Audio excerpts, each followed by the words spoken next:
Welcome to the Good Morning Education Show. Good morning, good morning, good morning. My name is Rotimi Eitayo, and I'm excited to be here with you live in your sitting room, live in your office, live in your school, live in your class, live wherever you are.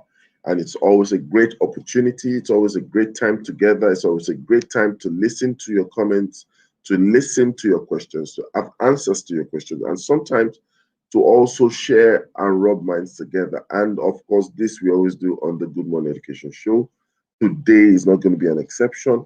We'll be streaming from Ogun State today, Ogun State to Nigeria, to West Africa, to Africa, to the entire world. And I already noticed that we have some fantastic people who have already joined us. Gideon Essien, good morning. Thank you for joining. Thank you for saying good morning to us on the Good Morning Education Show. It's always a great joy to see you consistently connect with us every day, Monday to Friday, 8 a.m. to 9 a.m. And of course, in the middle of the show and in the course of the show, we're always joined by our experts, our analysts who spend time together to share their views, their different views and dimensions of the topic that we'll be talking about. And of course, we will experience that as well today.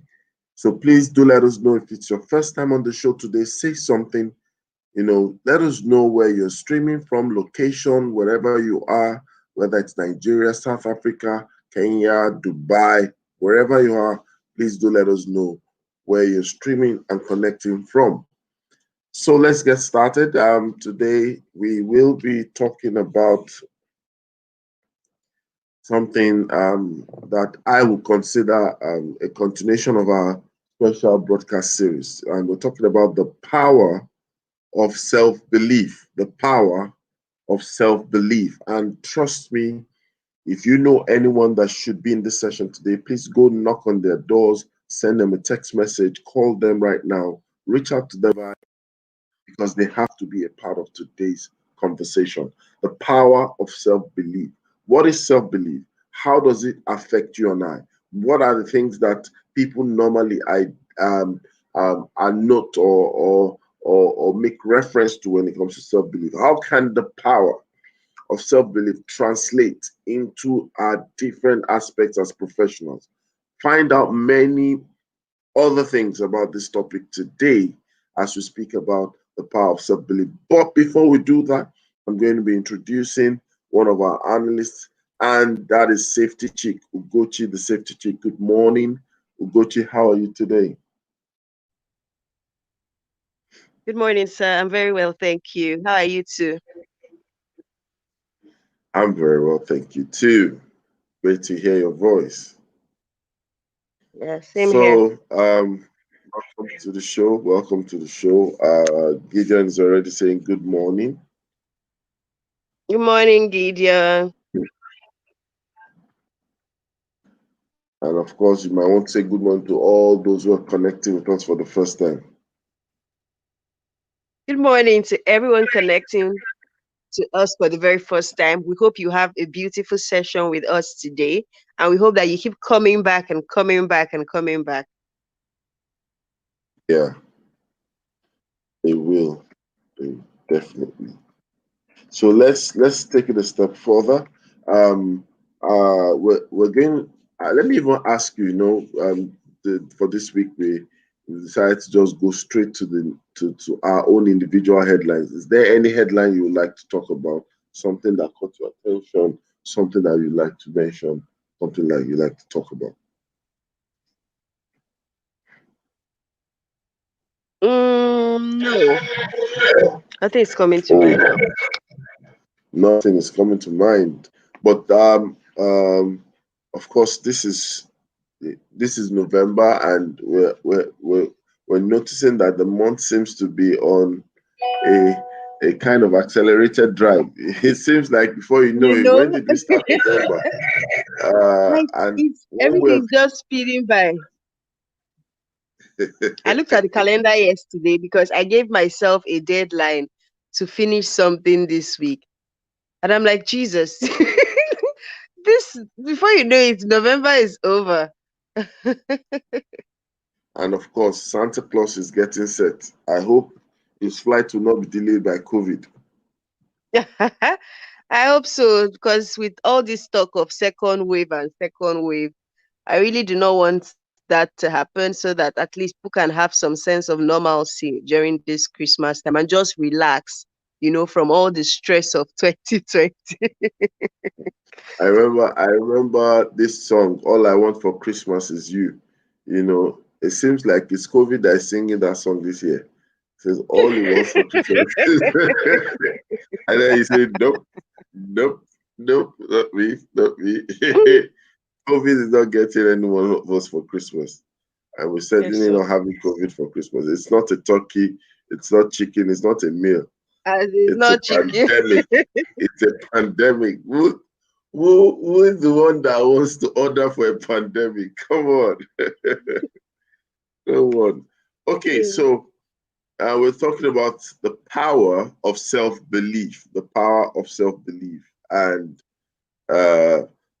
if I noticed that for the past few weeks, we've been having so much intensity and deliberateness, talking to educators, talking to professionals and stakeholders, interested people out there, and our viewers and our tribe. We've been trying to talk to them to get things that will make them more deliberate towards their life, their pursuit, their profession, and everything that evolves around them. And we've Yeah. kind of made sure that we leave no one with no excuse. No one is saying, I had no information, I had no motivation, I had no encouragement, I didn't get any clarity or direction. So we've been hitting hard. And I love the kind of vibes and the kind of feedback that we've been having from the topics that we've recently been exploring, which is why today's topic also forms a critical element, which is the power of self belief. While we might talk about things on the outside, while we might talk about things and structures to make sure things are in place, but there's one critical element that we mustn't sweep under the carpet, and it's the word self belief. So I'm going to ask you, Ugochi, what is self belief to you? What is self belief to you?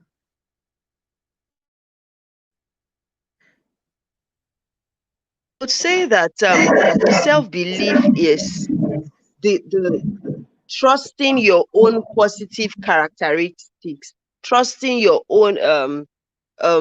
self-confidence, trusting your self-worth. That's believing in who you are as a person and what you bring to the table. And just to support something what you mentioned earlier, it's really important the sort of conversations we have had over the past few weeks, because when people understand that there is a lot that they can do, it helps them to achieve other things. But if already from inside, your subconscious, you have already defeated yourself, it's going to be tougher. So it's really important that um, we've had all those sort of conversations, because you need to pump yourself up from the inside, believe in yourself, be gingered, so that you are able to now do the other. Because for you to do stuff outside, you have to become inside. You have to be. You have to. You just have to be something of worth, and that now translates to the other things you can do around you. So if you have not become, it will be really hard for you to do at a certain level. So it's really important for you, the individual, to be. And that's why the conversation we've had over the past few weeks is very, very important. Because if really we're going to transform the education sectors, we need educators who are reasoning at a different level, at a different frequency, so that they will be able to, um, change bring the change that we expect to see. Yeah. So self-belief Fantastic. is trusting in your positive characteristics, abilities, esteem, and all that. Which is a very good way to start it. And you mentioned something, in our own local way of making references to words, you use the word ginger. You know, I wonder how that word, how that word crept into our lexicon, where, if you want to identify, if you want to speak or show that something is very powerful or maybe very vibrant or energetic, we use the word ginger. So Ginger Titi, good is sharp. morning. He said Good what? morning, Mr. Adelsi. Good morning, Or everyone. Good morning. Good morning, Gideon SMB too. We hope to, maybe don't we'll worry do soon. a meet and greet with the Good Morning Education Show team. And then I hope they get some ginger, right? It will rub off on them. They can't be in the same room as us and be doing anyhow. Titi, where did ginger come from? I'm sure it came from all these street slangs. You know how Yeah. Twale come. There are just so many of them. They come in their season. Yeah, I just like that. Titi is like a mini encyclopedia. You can easily. In fact, I think we should create a search That's engine true. called Titi. Ask Titi. Titi, Activities.com. what is ginger? And then the app will say, hello, ginger is. That's an idea. Oh my goodness. So we're talking about the power. Now Gideon has caught the bug. He says, you guys always. Why Ugochi, you caused this too? He said you are the ginger convener, ginger corona. Ginger my swagger. There was a song where that line was very popular. Oh my God. All right. So we're talking about the power of self-belief, and Gochi started off the conversation with a good definition.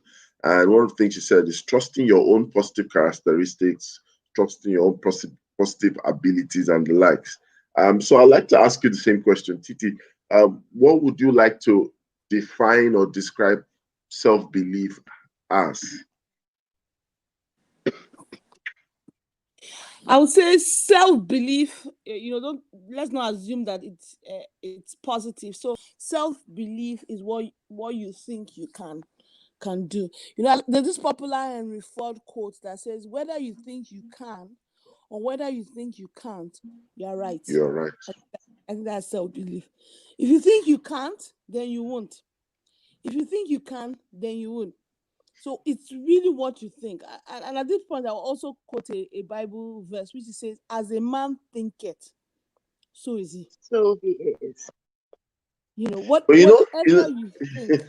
It's so amazing that there's no new philosophy or psychology. If you go to the Bible, you'll find a lot of the answers there. It says, if you think, that's really what you're going to end up being. And that thing sometimes amazes me. It scares me at times when you just realize that a powerful word, and as subtle, as silent, as little as that word is, thinking, it's so subtle and so effective, as you think. And I'm like, so all it just means is thinking. Well, you and I know that thinking is not just small, it goes a long way, right? And which is going to be my next question. We'll still come back to the thinking as you think as a thing. I want to ask, is there a difference between self-belief and self-esteem?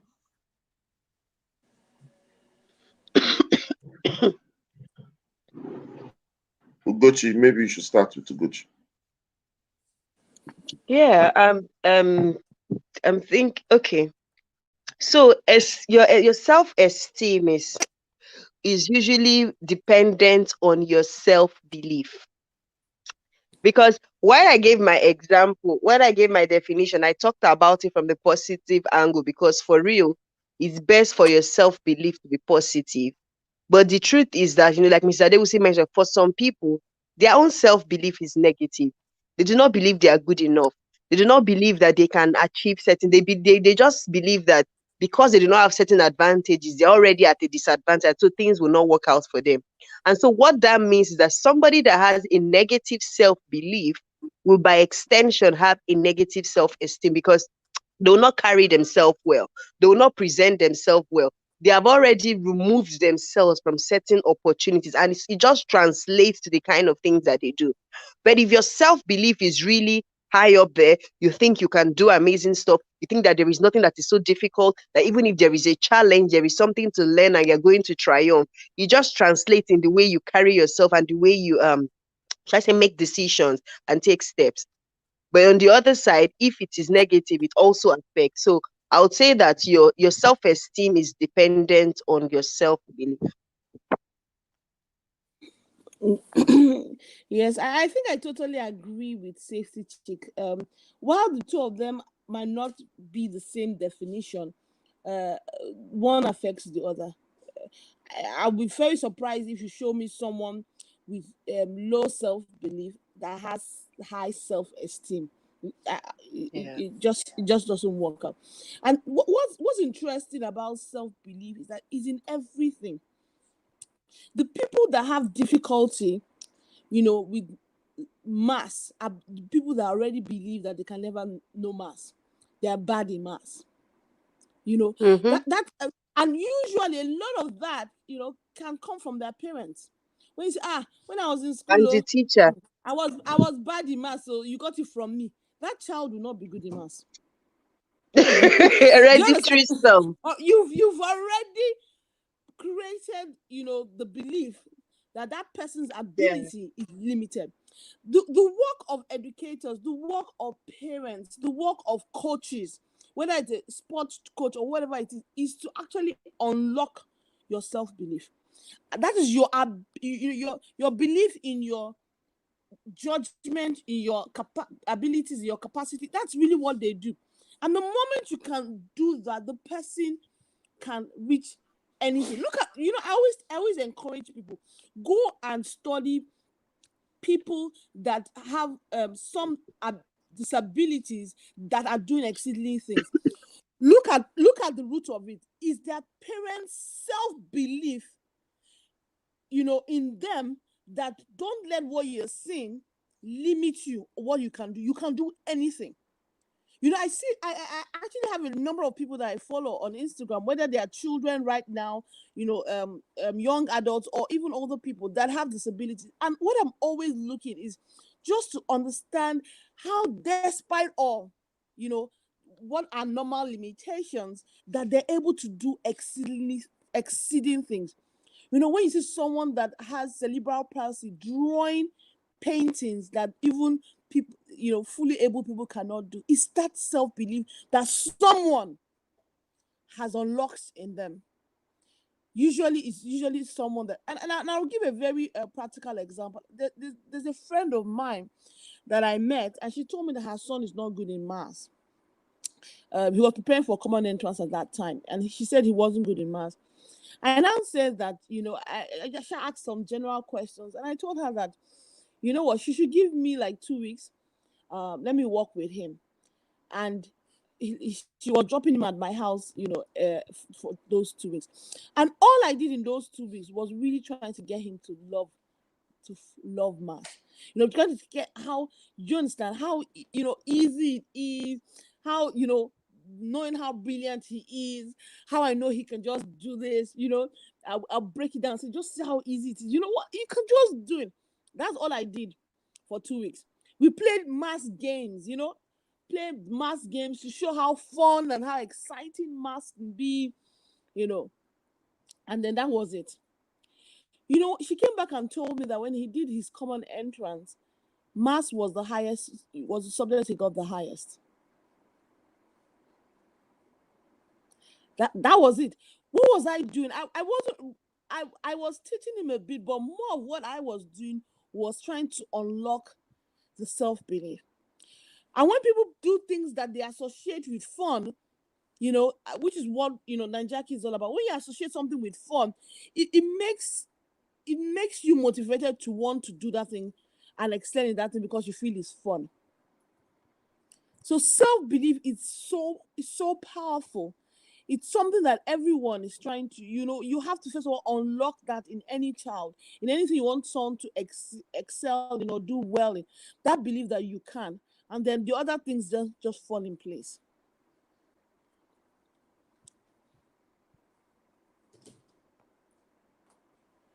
That's just so good. That's just so good because, like myself, I also did not like maths as a young child because I just felt the teachers I had in primary school, they made it difficult, you know. And then I got to primary 5 in a new school, and the teacher there was different. I did so well that I took second. I took second, and in fact, and I was so ginger that second term, I'm coming back to this school. First position is for me because it was almost like I had cracked the code because I had a really good teacher and I was ready. Just that I now went to secondary school from. I went to secondary school from there. You know what? I always tell parents that every child loves success. When your Of child is course. not succeeding, is because someone has kind of taken away their self-belief. All you need to do when someone says, "Oh, how come your son does so well in school?" I said he didn't always start like that. When he first entered primary 1, he would tell me, "Oh no, it's only those people in the class. Those ones are so brilliant, mommy. I can never be like them. They have some." He just felt those ones have special skills. So my duty as a parent was to help him have his first taste of success. And the moment he did, the moment he was the person everybody was looking at now as the superpower, that was all he needed. Honestly, that was all he needed. Someone asked me, why your child is so self-motivated? I don't have to, this is my first child. I don't have to get him to read. He had just tested that success, and like Safety Chick was saying, he realized that he didn't want to be second. He only wants to be first. To be first. He doesn't want to be second. He wants to be among the brilliant boys. That's all my son wants. He just wants to be among the brilliant boys that people look up to and say, this guy is so brilliant. So he's always working so hard. He's in a secondary school now where they give them what they call an achiever's tie. An achiever's tie means that the tie that you wear is different from other people's tie. So immediately everyone in the school will know that you are a superstar. So whether you are a junior or senior, once they see, oh my goodness, you will see how my son wants to die every time because of this. Did I get the time? I have to get I think his score has to be like 89. Your average score in the term has to be 80 something, 89. I think it's about 89. Hey, my son. Oh, mommy. Oh, I did it. All because of this time. So let's welcome Rhoda into the show. Rhoda, good morning. Welcome to the show, Rhoda. Welcome. Thank you, Rhoda. Good morning. It's different for every Good child. morning. So you have to find out what each child, what you need to help them unlock that self-belief. So we're talking about the power of self-belief and just navigating the conversation about the introduction, the definition, the characteristics is already just looking like it's a conference in itself. So interesting, So welcome to the show, Rhoda. The power of self-belief. I know you're an ambassador for this kind of topic, so I wasn't surprised that you silently you made a way. I mean, I've been listening. Right from when you started, I've been listening when the coach was just here, the coach, and then Titi joined in. Powerful, thoughts from all of you. I've been listening. The whole math story. I don't know. We all just have, apart from you, I don't know, and a few others. Almost like 98% of Nigerians have a math story. But this thing has. So what is this? Everybody just has a math phobia. And that's just because of the way they made it so tough. These are our math teachers. Meanwhile, it is the most interesting subject and the easiest. So I don't know. Well, I think there are different realities that made that happen. For some people, I think we got into an era where the importance of a subject or to justify your value in a school system, you had to stress the danger of not taking your subject serious. Unfortunately, the messaging they were communicating was a message of fear. And of course, this Yeah. big issue about writing external exams, you're going to write common exams, you're going to write WAEC, you're going to do this. So everybody knows one of the critical elements is you need 5 credits, of which math and English is a must. So obviously, it makes the math teachers and sometimes the English teachers, they are like the god of the secondary school. See, You know, to me, it's not even just that they're the gods of secondary school. Those two subjects are the gods of the universe. And that's because everything we do around is true. Everything we do. And that's why the thinking should have been different. That's why the whole math cohort of teachers and English language cohort of teachers should have been honestly separated to be a unique group of people. Because you see, like I said the other day when we were talking about the internship, the 3 critical skills needed in this world from any academics that you experience is mathematics, reading, and writing. With those 3, you can do anything. You can be anything in this universe, and that's the thing, So when and it was weird because you're now looking at English language. For me, that was just a tough subject because it's just too many things to figure out. It's Too almost many. 6 aspects to it. Like when it comes to English, they'll give you all kinds of words, and then in verbal reasoning aspects of it, they will give the nearest the meaning. Come on, these things are so tough, and things like that. It's been anyway. We're digressing. I so love the topic of self belief, and me, I have this back folder where I just keep quotes and things like that. People that I follow and people that I just like over time I've loved to read what they write, and they are just their thoughts. There's one quote by E.E. Cummings, and it says, "Once we believe in ourselves, we can risk curiosity."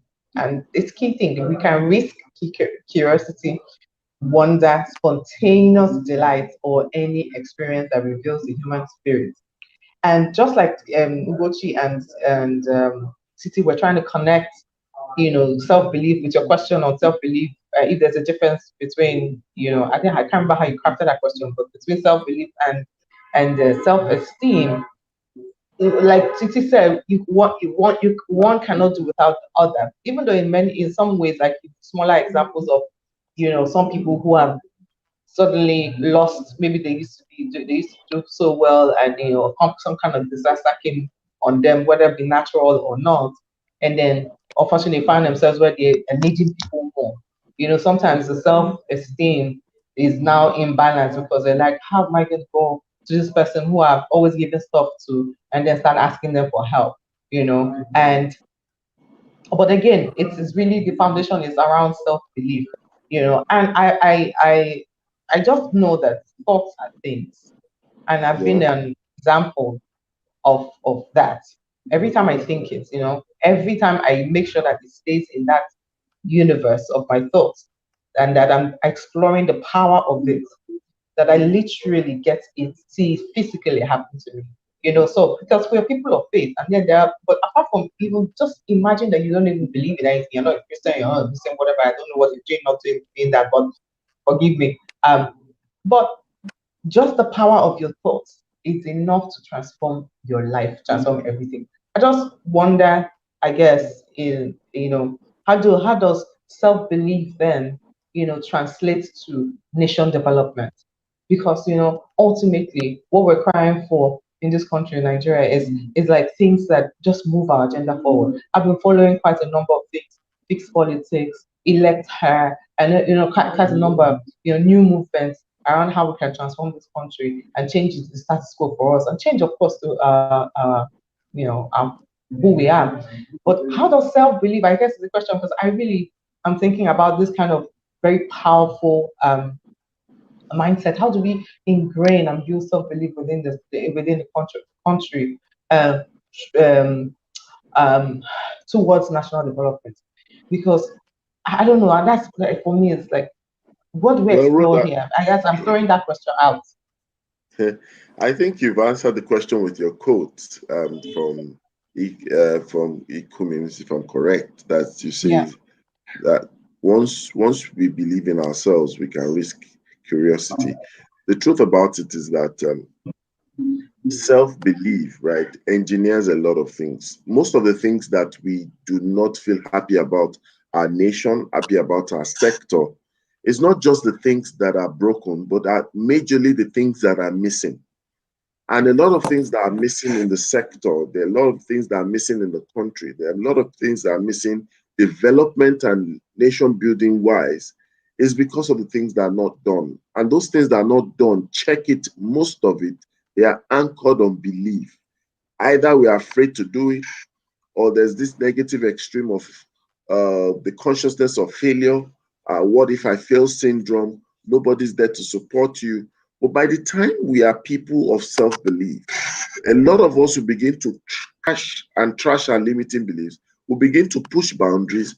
We'll begin to come together because I'm sure you guys will agree with me. It takes a lot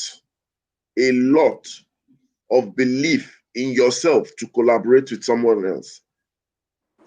Whether people like to show that side or not, a lot of people don't want to look bad. So they don't bother trying to risk coming out. A lot of people don't want people to know them for their real worth and depth.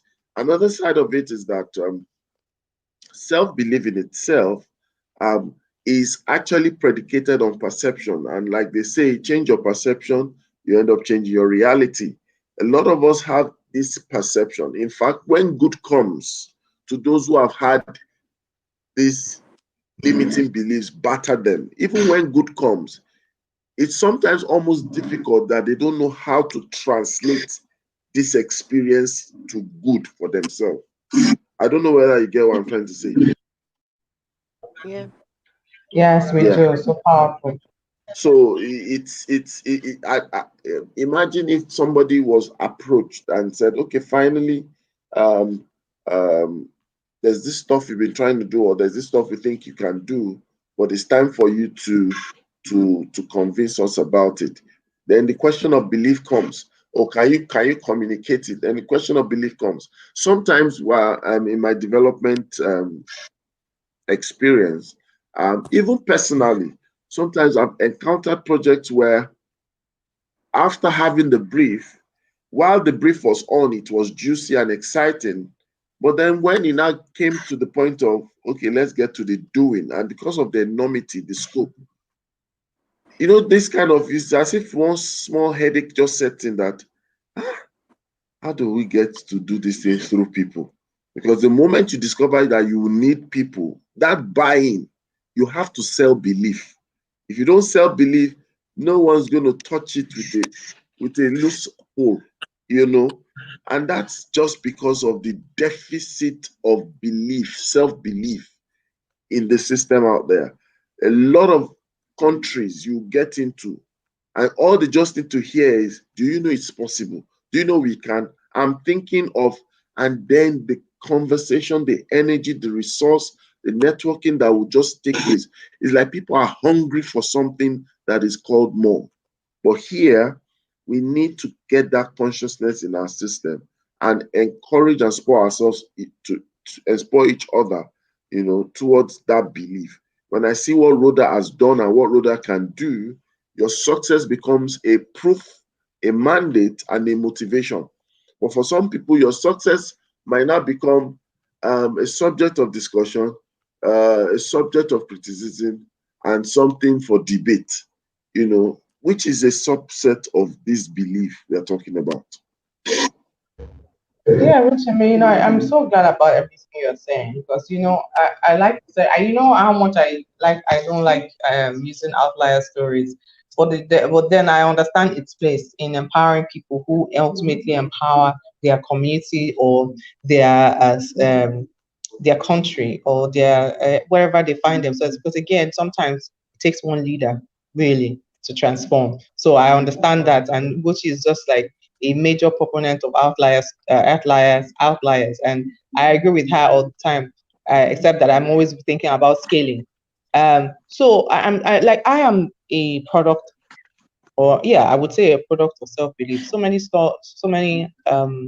personal storm, hurdles I've had to cross over. But at every stage in my life, I always believed that every time I failed was an opportunity to succeed even more.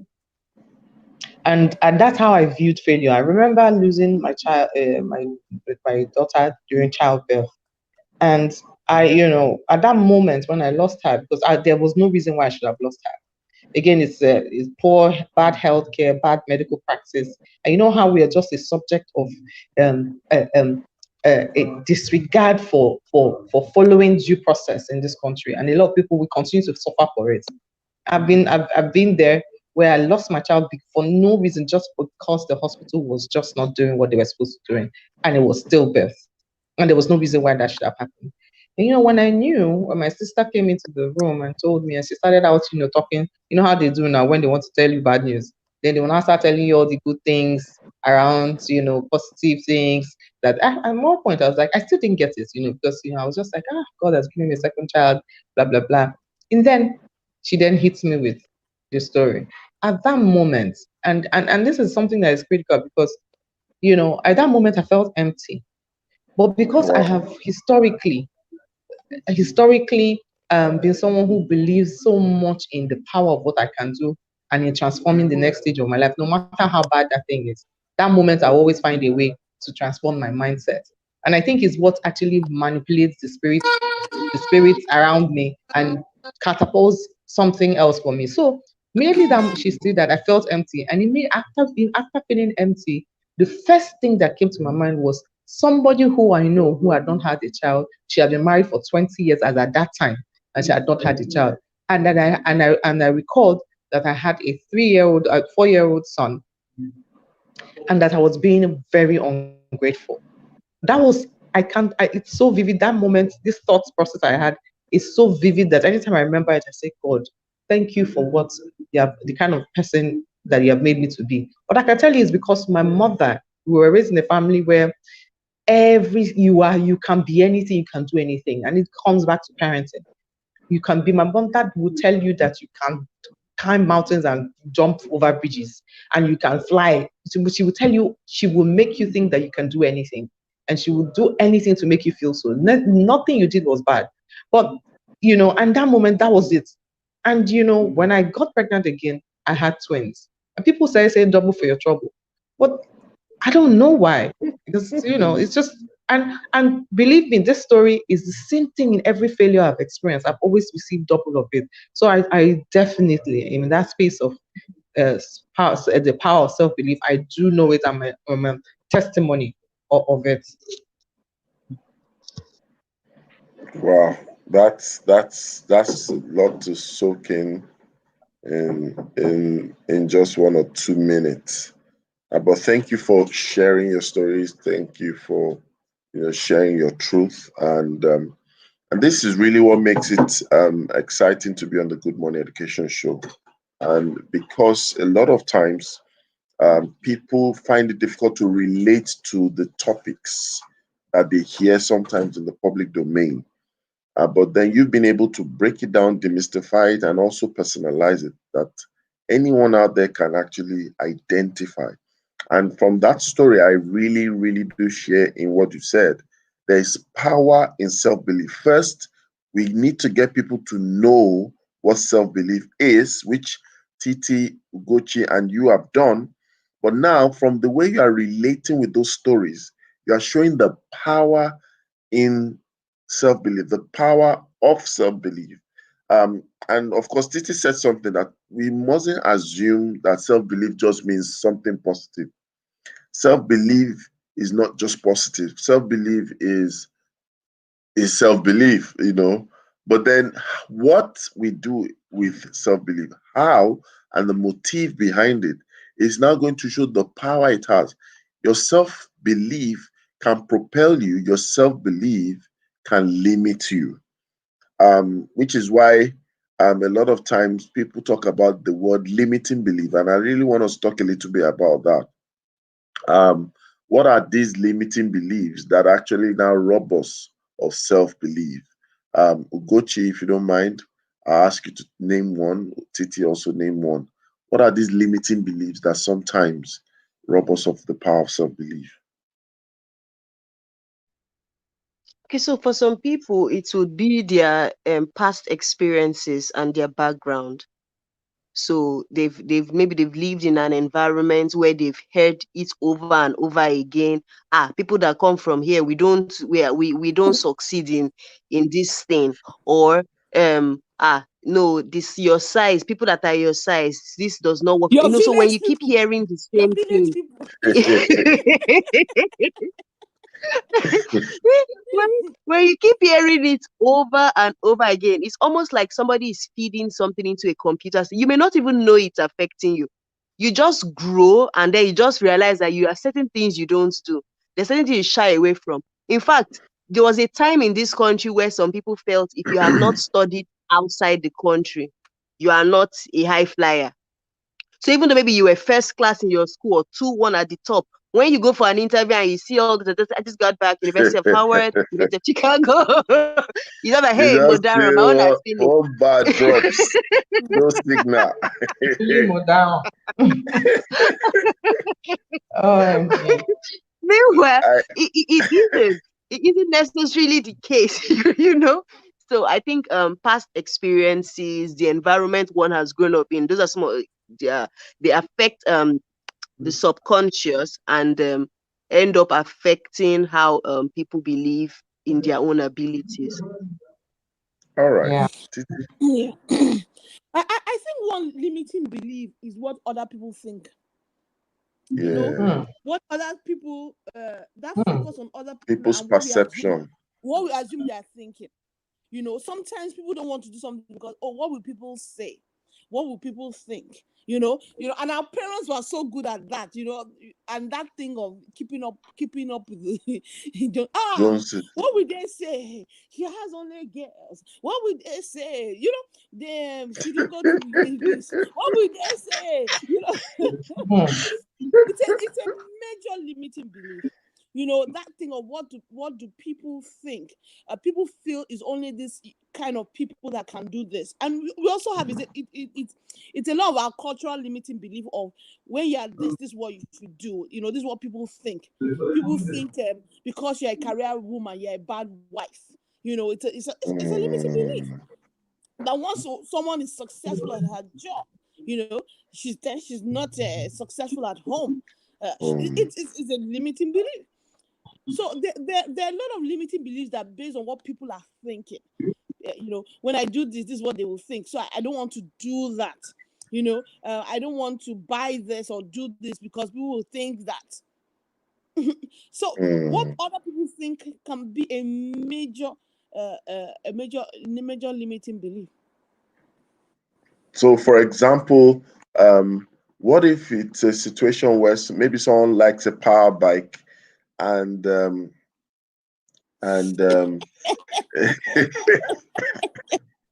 Rotimi. I should not go there. Go. Let's hear what you want to say. I know someone that left to him he just wants to be on the power bike, breezing through the road, all stuff. But now, you're a married man, you have kids, and maybe the consciousness of we need you around is now a clause.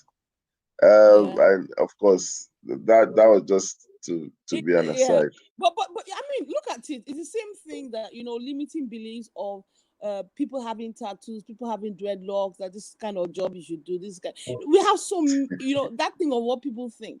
I don't know whether you guys have been following this. Let me make you people. I don't know why you've been following this trend on Twitter, where people were. One guy asked me, "What was the thing that shocked you about when you traveled abroad?" One guy said that the thing was shocking. This is this funny one. The guy what said, I've been reading there, so interesting. It's hilarious. One said that he went to the hospital, and not all of them get tattoo. He said he's just afraid that I hope these people will not kill me. Okay. Oh my God. All the doctors I saw one this morning. That one, the boy did not do well in his math assignment. So the teacher I organized saw a that one one-on-one too. with him so that he can tell her how maybe if there's something her teaching method that is making him not to do well. The guy could not believe his eyes, like, huh? So let me tell you one funny one. The guy said that's how he was in school, and then the student took an excuse from his lecturer saying he needs to miss class because he needs to go to the airport to pick up his girlfriend. The guy said, "If na Naija, you don't tell your lecturer say you won't go, you want to miss class because your girlfriend is arriving at the airport and you want to go and pick her up." They'll be like, Yeah, your own. Girlfriend. Girlfriend is never a legal entity in this society. As in, It's a girlfriend. back to you. All right. So, it's very powerful to see our limiting beliefs even hinder the growth of a sector. I think that sometimes these things are silent and sometimes these things are quite expressive. You wonder, why is it that we don't have some things in a sector like education?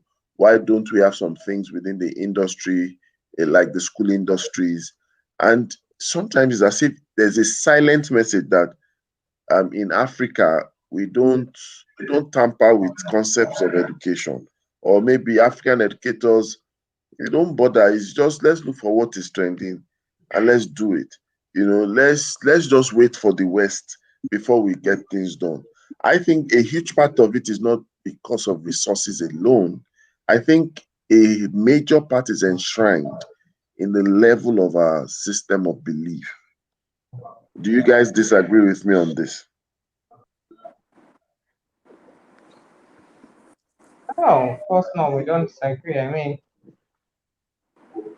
for I don't know. This I know that limiting beliefs has been something. Sometimes how when you are in an environment and you've been around For a long time. for a long time. This is what is the challenge. You take two genes and you put them in different mediums. One is going to definitely respond to the medium or the culture in which that gene has been placed in. As we can see in the argument between or the nature versus nurture argument, which till today, if you look at any research, there's still argument is ongoing, which is more powerful, which has much more implication for the outcomes of the person. And you take a set of identical twin children and you place them in different parts of the world. One is in sub-Saharan Africa, in a very rural area, sub-Saharan Africa, and the other one is in Finland, where opportunities are it's a world apart, and you will always see the difference there. There's even if one has been told you will never do well, they don't even know that it's possible to move and get good education like this person who were actually crying because the math teacher is saying to him or her, maybe it's my method that is wrong. You've never heard that kind of thing in your life. That's what happens. Your belief system begins to change and determine who you are. And that's why we're here. We feel so limited. We're unable as Nigerians to challenge status quo, to speak truth to power. And that's because when you've constantly seen, bad governance, you've constantly seen people get away with doing wrong or stealing public funds, or just even having just bad behavior around, or you're so used to, you go to the hospital, your nurses don't even know that they should tell you what medication you're taking before you take it. They should educate you. So it really affects you. That's why my thoughts around how do we just, like, what's the national agenda for self-belief, to get us together out of this place so that we can challenge status quo. We can then build and believe more in ourselves. I work in the public space and I see some children and I just know these children have the capacity to do so much more. So much more. But here is what we're handling to them. Then how does that change or help their self-belief that then naturally should catapult them to greatness? Then if he becomes something great, then he becomes an outlier. That's not what we want. So there has to be a way where it's something that is not a thing of chance. It must be conditioned and a thing of choice as opposed to chance, because chance means that not everyone will be able to boast that everyone will come out like this. It's true. So That's so true. It's quite profound. I think maybe what we need to also now do is to help people listening to us today to understand that belief in itself, that's belief in itself, is something that can be shared. You know, I reckon that, when I look at people and I'm able to get something positive, a positive vibe of some sort from them, it's some kind of shared belief. You can borrow from people's belief, especially if it's positive to you. And this is where I would like us to, treat it. How can we use what we've got to raise others into that positive belief consciousness?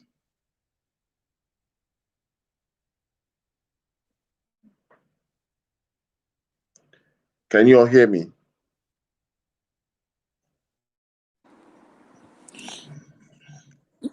Hello? Yes, TJ? Rotimi, sorry, just repeat your last question again. You said? As in, how can we use the belief consciousness, sharing beliefs to people? What I think is we need to, I'll keep saying it, we need to tell more stories, and we need to ensure that the stories, Yeah. spread like wildfire.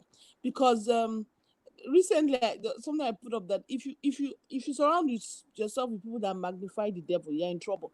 So it's about that surrounding yourself. Do you understand? That magnify, because this COVID, people, if you surround yourself with people that have only seen the bad, you just won't be able to rise.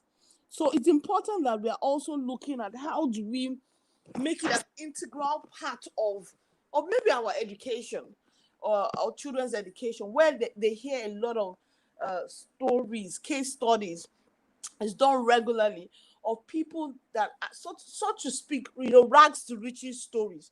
And not rags to riches stories for drugs, but various other rags to riches stories. Because that's the foundation on which America, the American dream is built on. It's built on that thing of, you can come here and be And anything. make it anything. Does that happen to everybody that goes there? No. But it's a deliberate propagation of the story.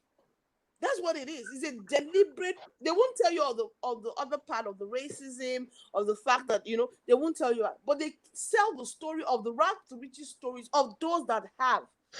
And it begins to help your belief system. So that when you then meet the obstacles, if you have this belief system, I mean, look at the story of go and watch Goldcast, and listen to the stories of wonderful people like Denzel Washington, Arnold Schwarzenegger. Let them tell you their story of that thing of having someone that they saw, and that person kind of helped their self-belief of I can break this. You have to have that. You have to surround yourself, and some people do it through reading books, whereby they're constantly reading books that helps to shape your thought.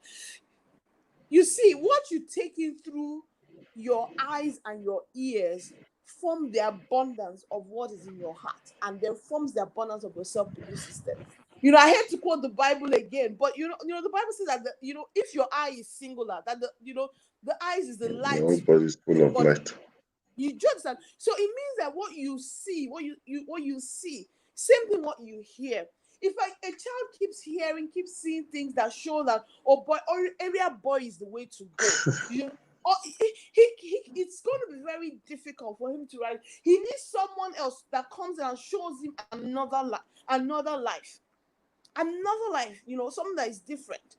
If anybody's thinking that, that's why a lot of youths now are thinking that music is the way to their millions, because all they are seeing are all the successful.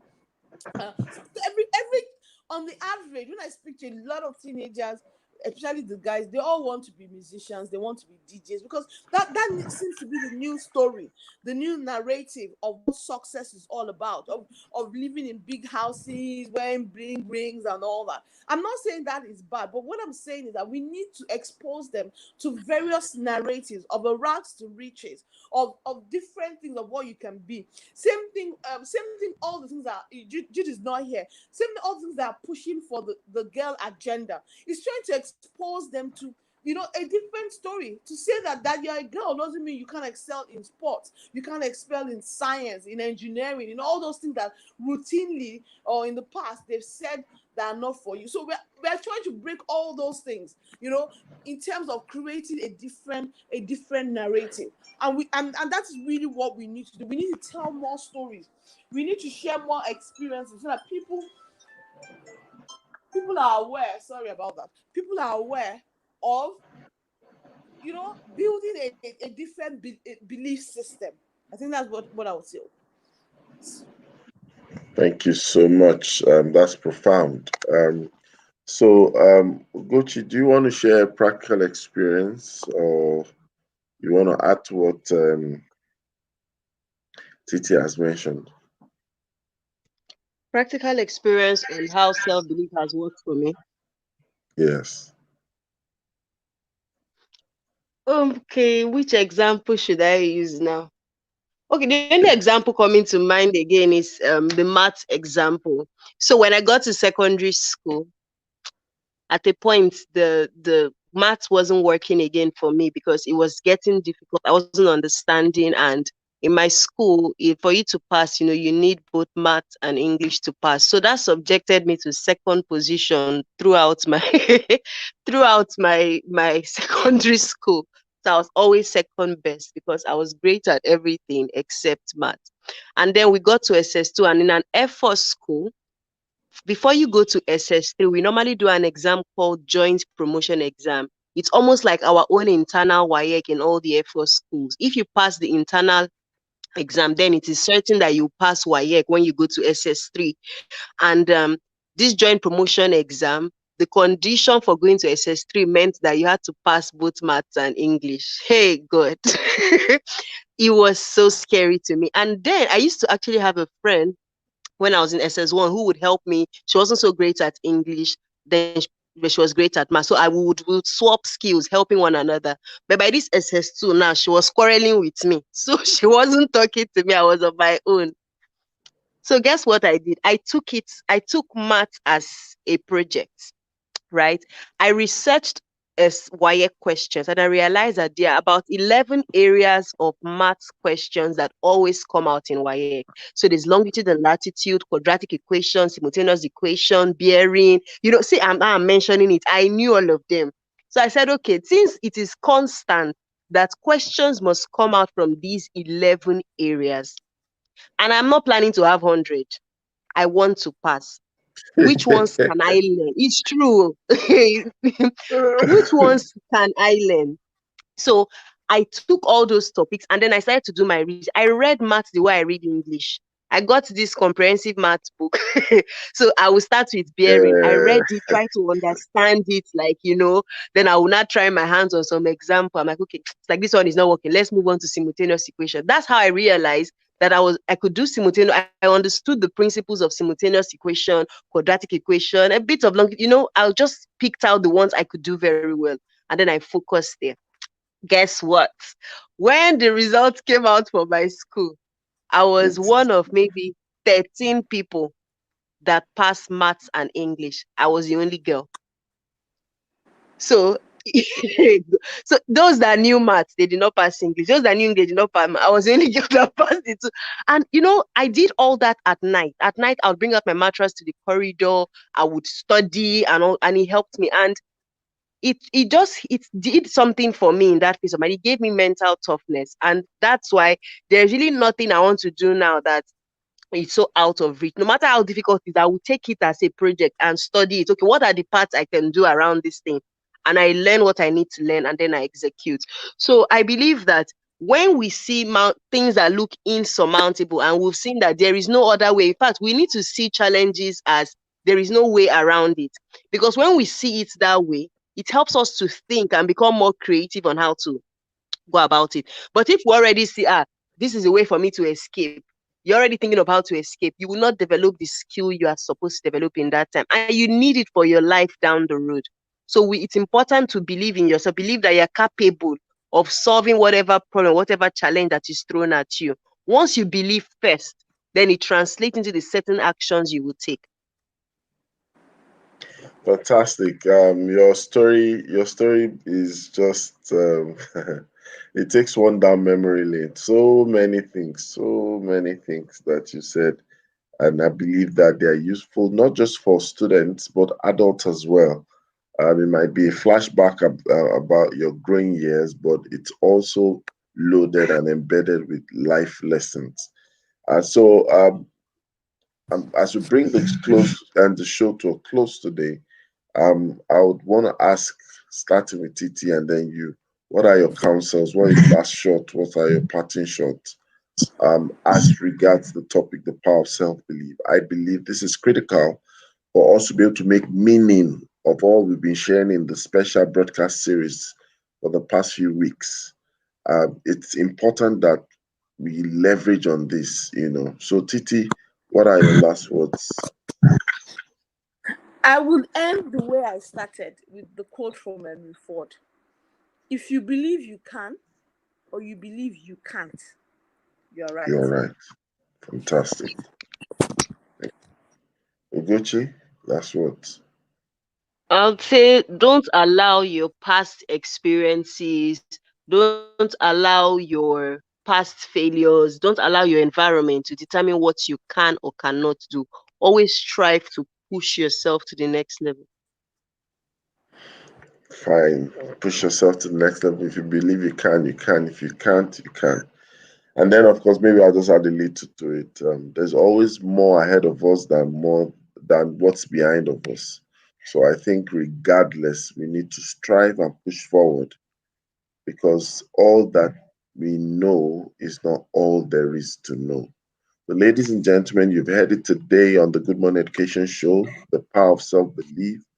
And our guests, experts and analysts have been able to show us the path to follow and the reality and the importance of how self-belief can actually play a critical role to success in life, success in career, success in academics, success in pursuit in our everyday work, right? And we believe that if you apply some of these principles, and of course you put up a positive outlook to life, you will see results begin to trickle in, and at the end of the day, you feel fulfilled as well.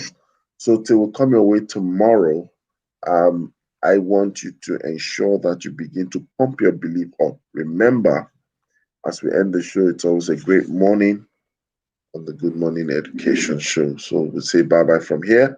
Safety Chick, say bye-bye. Bye. Titi, say bye-bye. Bye. Bye, everyone.